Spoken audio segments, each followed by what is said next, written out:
겸손과 기도. 찬미 예수님. 그때 예수님께서 제자들에게 말씀하셨다. 너희들 작은 양떼야, 두려워하지 마라. 너희 아버지께서는 그 나라를 너희에게 기꺼이 주기로 하셨다. 너희는 가진 것을 팔아 자선을 베풀어라. 너희 자신을 위하여 해지지 않는 돈주머니와 축나지 않는 보물을 하늘에 마련하여라. 거기에는 도둑이 다가가지도 못하고 좀이 쏠지도 못한다. 사실 너희의 보물이 있는 곳에 너희의 마음도 있다. 너희는 허리에 띠를 메고 등불을 켜놓고 있어라. 혼인잔치에서 돌아오는 주인이 도착하여 문을 두드리면 곧바로 열어주려고 기다리는 사람처럼 되어라. 행복하여라. 주인이 와서 볼 때 깨어있는 종들. 내가 진실로 너희에게 말한다. 그 주인은 띠를 메고 그들을 식탁에 앉게 한 다음 그들 곁으로 가서 시중을 들 것이다. 주인이 밤중에 오든 새벽에 오든 종들의 그러한 모습을 보게 되면 그 종들은 행복하다. 이것을 명심하여라. 도둑이 몇 시에 올지 집주인이 알면 자기 집을 뚫고 들어오도록 내버려 두지 않을 것이다. 너희도 준비하고 있어라. 너희가 생각하지도 않은 때에 사람의 아들이 올 것이다. 베드로가 주님, 이 비유를 저희에게 말씀하시는 것입니까? 아니면 다른 모든 사람에게도 말씀하시는 것입니까? 하고 물었다. 그러자 주님께서 이르셨다. 주인이 자기 집 종들을 맡겨 제때에 정해진 양식을 내주게 할 충실하고 슬기로운 집사는 어떻게 하는 사람이겠느냐? 행복하여라. 주인이 돌아와서 볼 때 그렇게 일하고 있는 종. 내가 참으로 너희에게 말한다. 주인은 자기의 모든 재산을 그에게 맡길 것이다. 그러나 만일 그 종이 마음속으로 주인이 늦게 오는구나 하고 생각하며 하인들과 하녀들을 때리고 또 먹고 마시며 술에 취하기 시작하면 예상하지 못한 날, 짐작하지 못한 시간에 그 종의 주인이 와서 그를 처단하여 불충실한 자들과 같은 운명을 겪게 할 것이다. 주인의 뜻을 알고도 아무런 준비를 하지 않았거나 주인의 뜻대로 하지 않은 그 종은 매를 많이 맞을 것이다. 그러나 주인의 뜻을 모르고서 매 맞을 짓을 한 종은 적게 맞을 것이다. 많이 주신 사람에게는 많이 요구하시고 많이 맡기신 사람에게는 그만큼 더 청구하신다. 주님의 말씀입니다.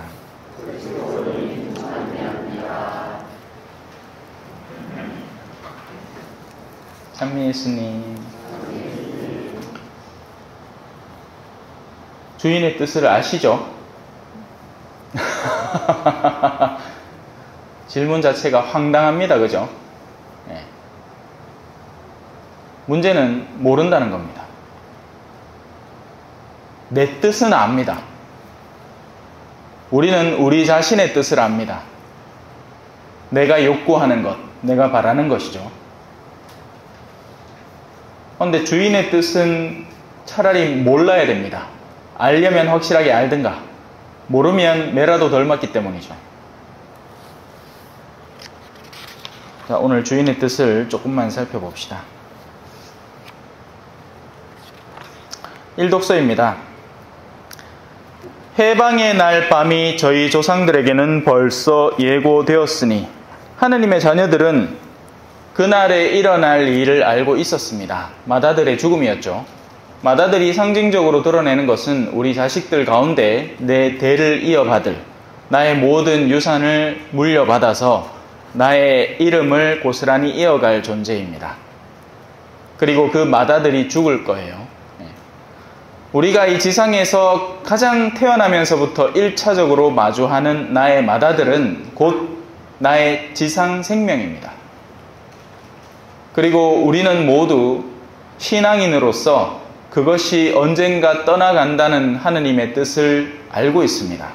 하느님은 언젠가 그것을 되찾아 가실 거예요. 선물해 주셨기 때문이죠. 우리가 만들어낸 게 아니잖아요. 그죠? 내가 만들면 집착해도 됩니다. 그건 내 거기 때문이죠. 하지만 가만히 따지고 보면 내 이 10손가락부터 내가 보는 이 두 시선, 그리고 내가 숨쉬고 있는 이 모든 기관들이 하느님께서 허락하셔서 유지된다는 것은 언제 깨닫습니까? 뭔가 아파보면 깨닫습니다. 그죠? 아프마 이게 옛날에는 잘 움직이는데 이제 안 꾸무적거린다 하면서 이해를 해야 되는데, 그때까지도 어떻게 생각하느냐? 그래도 내가 벌어놓은 돈이 많으니까 그 돈을 병원에 쏟아부으면 이게 개선되겠지. 건강식품 좋은 걸 사 먹으면 내 몸이 나아지겠지.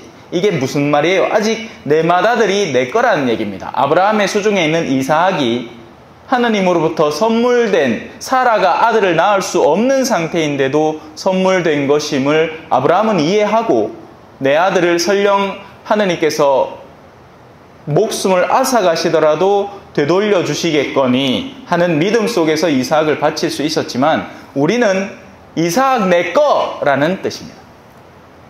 내 생명 내 거. 그래서 모든 삶의 기준점을 내가 지상생을 유지한다는 데를 기초해서 만들어내죠. 맞잖아요. 죽은 원성이에요. 그죠? 살아있으니까 옷도 필요하고, 살아있으니까 집도 필요하고, 살아있으니까 그 많은 돈들도 다 필요한 겁니다. 그죠?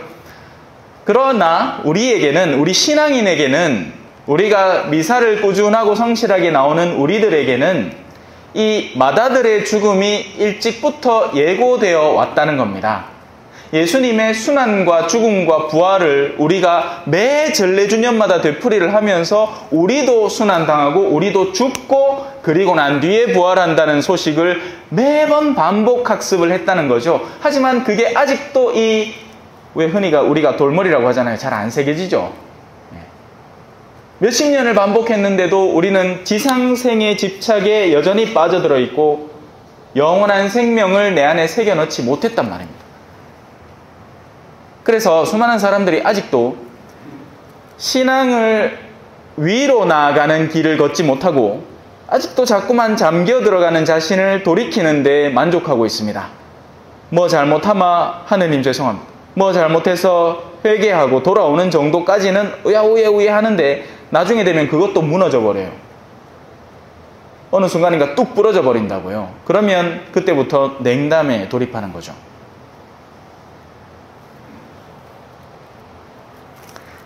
해방의 날 밤이 저희 조상들에게는 벌써 예고가 되었으니, 그래서 그 예고된 해방의 날을 기다리고 있는 이들에게 힘을 실어 주어야 하는 겁니다. 그게 우리가 드리는 이 주일 미사예요. 그게 우리가 드리는 평일 미사고요. 우리가 미사에 나오는 이유는 우리가 신앙인으로서 하느님의 나라를 약속받은 자녀들이라는 것을 다시 상기하고 이 지상의 삶의 본래적인 의미를 이해해서 지나치게 거기 빠져들지 않게끔 하는 데 목적이 있습니다. 그들이 어떤 맹세들을 믿어야 하는지 확실히 알고, 이런 투자처를 찾아가면 20%의 이율을 보장합니다. 이런 헛된 맹세들을 믿지 말고 사기꾼들이 흔히 쓰는 방식이죠. 예. 이윤 좋게 해준다고 사기 쳐놓고, 그죠? 초반에 한 푼돈 몇 개 맡기면 그대로 돌려줍니다. 예. 그걸 폰지 사기라고 하죠. 딴 사람 돈 받아서 이 사람 돈 잠깐 메꿔주는 거예요. 그런 식으로 돈 돌리고 있다가 갑자기 사람들이 신뢰가 쌓여가지고 갑자기 많은 돈을 맡기면 그때 연락 끊고 팁 부는 겁니다.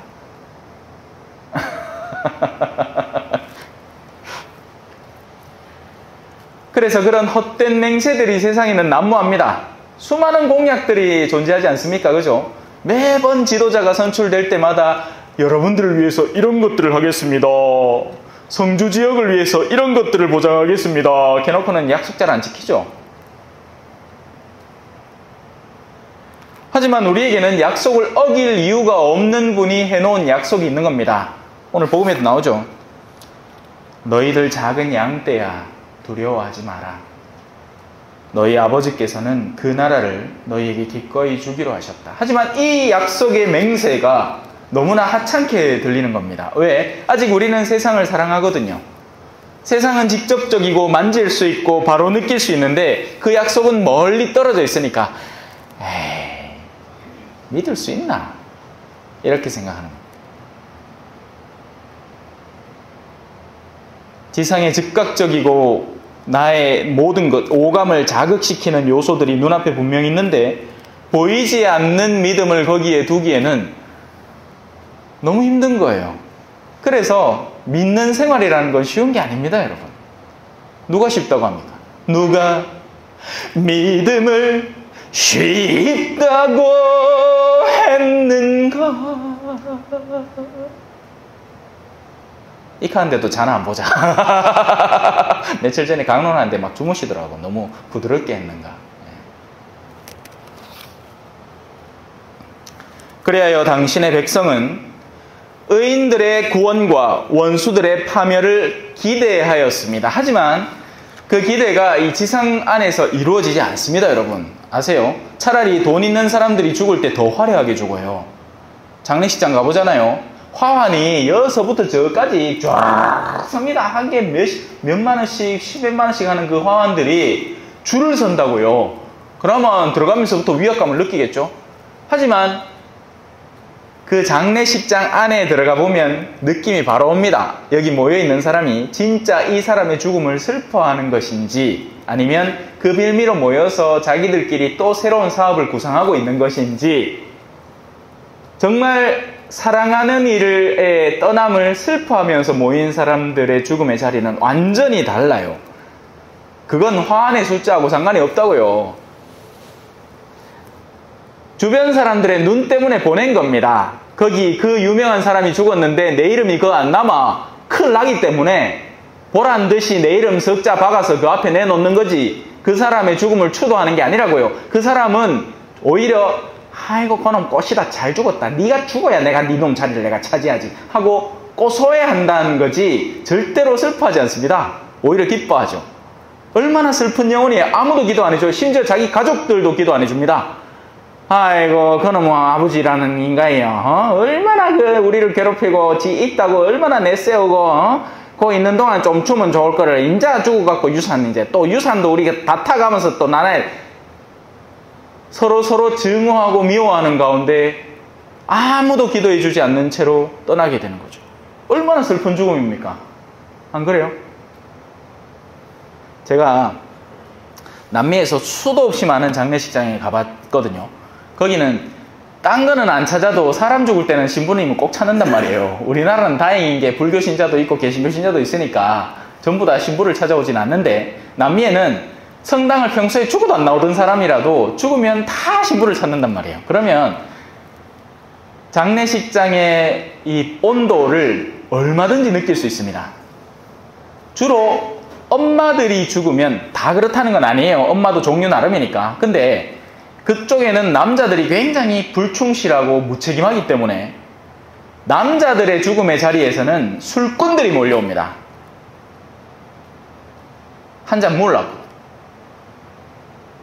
그나마 개판 5분 전이에요. 완전 장례식장이 신부가 가갖고 장례 예식을 하고 있는데 언놈 이마에 대가 뻘거 얘가 네가 신부야!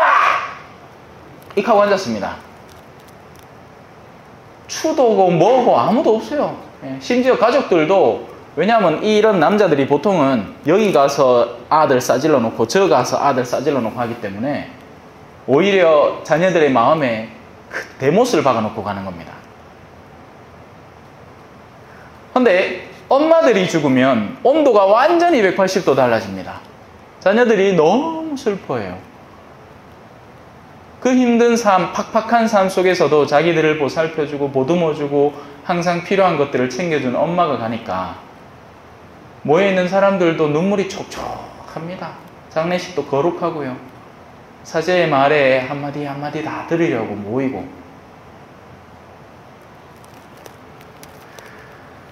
하지만 그런 외적인 요소들은 숨겨져 있죠.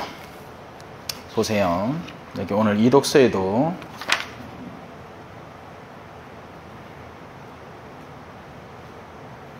어디 있노? 약속된 것을 받지는 못하였지만 멀리서 그것을 보고 반겼습니다. 이들은 모두 믿음 속에서 죽어갔습니다. 지상에서 안 돌아옵니다. 우리의 믿음의 생활의 보상은. 돌아올 이유도 없죠. 그럴 것 같으면 진정한 믿음의 보상이 아닌 거죠. 성경에 이렇게 적혀 있잖아요. 너희는 받을 상을 다 받았다. 성당에서 무슨 일을 했어? 해갖고 성당에서 박수 다 받았어. 그러면 받을 상을 다 받은 사람이 되어버리는 겁니다. 성당에서 어디 중요 직책에서 보통 화려한 자리에서 아주 가운 이쁜 거 딱 입고 열성적으로 뭘 했는데 사람들이 그 순간에 박수를 다 쳐줬어요. 그러면 어떨 때는 필요 이상의 박수를 받은 것이기도 해요. 도로 빚을 지는 거죠. 헌신을 하고 봉사를 한 게 아니라. 다시 일독서로 돌아옵시다. 과연 당신께서는 저희의 적들을 처벌하신 그 방법으로 저희를 당신께 부르시고 영광스럽게 해주셨습니다. 자, 이게 무슨 말일까요? 뭔가 일이 두 가지가 일어나는데 그 방식은 똑같다는 겁니다. 한 측은 적들을 처벌하는 방식인데 그 처벌하는 방식이 자녀들에게는 영광의 방식이 되는 거죠. 죽음이라는 통로를 통과하는데 그 죽음이 하느님의 적대자들에게는 두려움과 심판의 순간이 되지만 하느님의 자녀들에게는 그날 구원받는 날이 되는 거예요.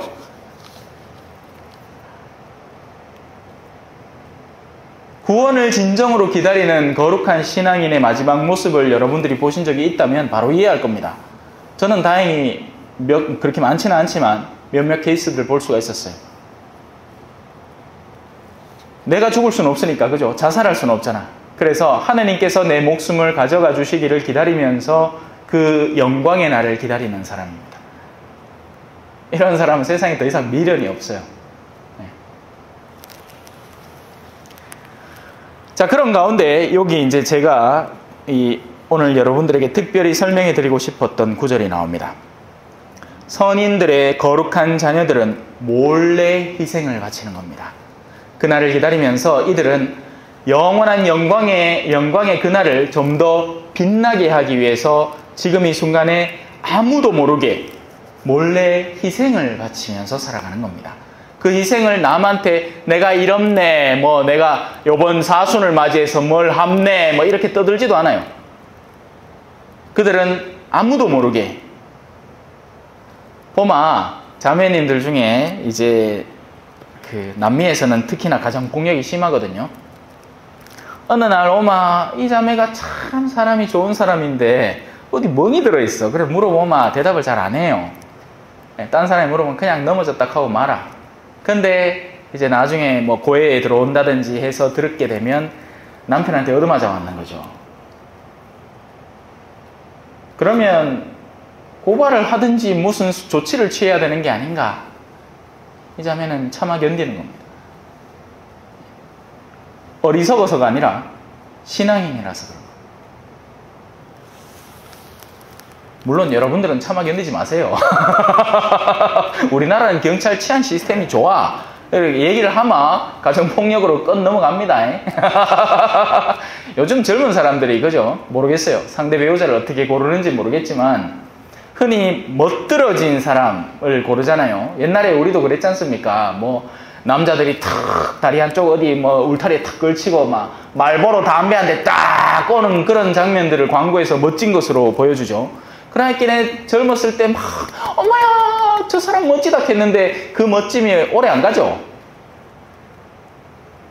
오래 갈 수가 없잖아. 그건 허황된 거지 멋짐이 아니죠.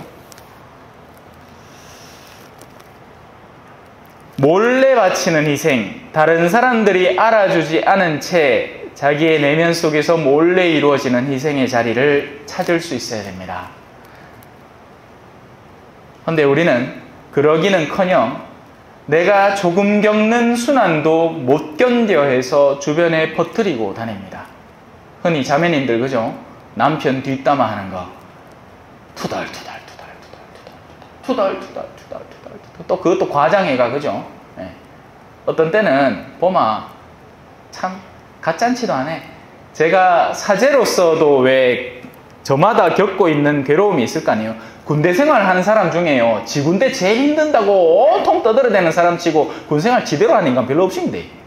왜냐하면 진짜 군 생활을 제대로 한 사람은 그 군 생활에 익숙해져서 그 힘겨움을 자기의 일상생활로 바꾸어 버린 사람이거든요. 그럼 힘들 일이 별로 없는 거예요. 이거는 정상적인 군 생활인 거죠. 근데 말 많은 사람들, 투덜대는 사람들은 좀에 유격하고는 그 다리에 알 좀 맥힌 거 갖고는 휴가 나와갖고 나와 이 3박 4일 내내 친구 만나면 지 그만큼 고생했다고 떠들고 다닙니다. 그거 비슷한 거지. 자매님들 중에서도 그죠? 적정한 인간과 인간이 만나서 부딪히는 정도가 있잖아요. 그 강도가. 그 정도에서 일어나는 소요를 참아 견디는 자매님이 있는가 하면 좀에만 뭐 불편하고 뭐 해도 막 주변에 막 내 남편 죽일 놈이라는 듯이 떠들어대는 사람이 있습니다. 나중에 다 보속해야 돼요. 네. 우리 형제님들 얼굴이 흐뭇하다 오늘. 눈에 빕니다 막. 자, 그렇게 몰래 바치는 희생. 이 몰래 바치는 희생이라는 것 자체가 영원이라는 걸 꿈꾸고 있다는 것이고 지상이라는 것에서 기대를 걸고 있지 않다는 증거가 되는 겁니다. 그래서 우리는 이 일상을 살아가면서 우리에게 있어서 하느님께 몰래 드릴 수 있는 이 희생이 무엇이 있는지 항상 염두에 두고 살아야 됩니다. 아멘. 찬미 예수님, 겸손과 기도.